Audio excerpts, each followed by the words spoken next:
All right, let's talk about NIO. But today, we're not just looking at the price on the screen. Now, we're going deeper. We're going to uncover a hidden war, a massive battle playing out right under our noses, and it's all happening at one single critical price. Let's get into it. So check this out. It all kicks off with this mystery, something that just doesn't have an easy answer. At the very end of a recent trading day, some massive player, a real whale, made a move that you almost never see. They bought a crazy number of shares, but it's how they did it that's got everyone talking. And when I say crazy, I mean it. We're talking about more than 4 million shares. Now, to put that into perspective for you, that one single trade made up almost 15% of the entire day's volume. This wasn't just some casual buy. This was a move with serious conviction. And here's the kicker: the price. Every last one of those 4 million shares was scooped up at exactly $4.86. This wasn't somebody slowly adding to their position throughout the day. Nope. This was an aggressive, in-your-face declaration. And that right there, that's the heart of what we're looking at today, the $4.86 mystery. A trade like this, it's a textbook sign of something called aggressive institutional accumulation. It's basically smart money planting a flag, drawing a line in the sand, and telling the entire market, this is the floor. We dare you to cross it. So how in the world did they pull this off so precisely? And why make such a bold stand right here? Well, to figure that out, we have to look where the real game is played on Wall Street, completely off the public radar. And would you look at that, the data backs it up completely. Over 60% of all NIO trades on this day happened in what are called dark pools. That price you saw ticking away on your screen? Yeah, that wasn't even half the story.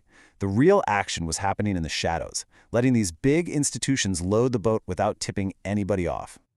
So you can just picture it, right? It's a classic tug-of-war, and the rope is stretched right over that $4.86 mark. On one side, you've got these huge institutional buyers digging in their heels to defend their new floor. And on the other side, you have a relentless army of short sellers trying to smash right through it.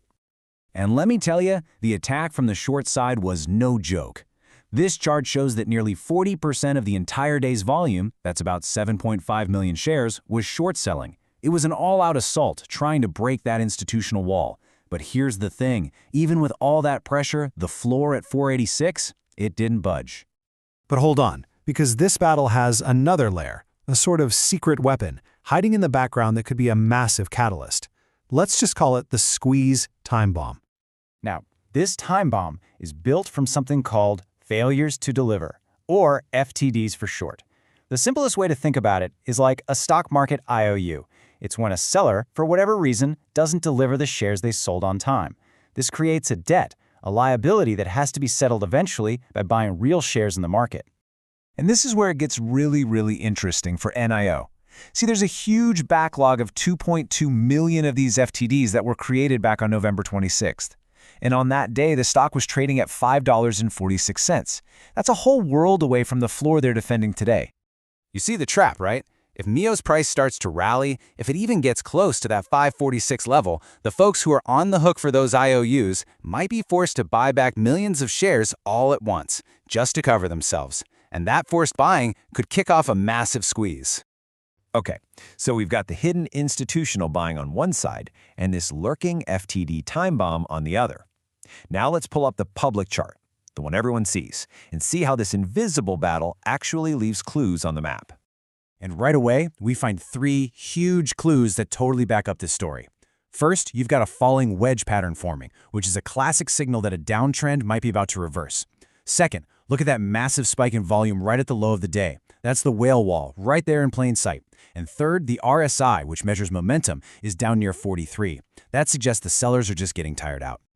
So now that we've laid out the entire battlefield, the hidden forces, the short pressure, the clues on the chart, we can actually build a playbook.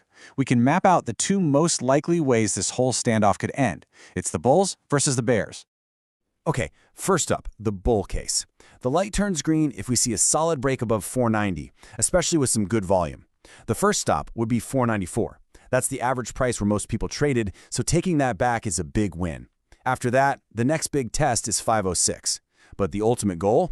That's up around 550, a level that could trigger a whole lot of options contracts and potentially ignite a gamma squeeze. But of course, we have to look at the other side. What if the bears win this fight?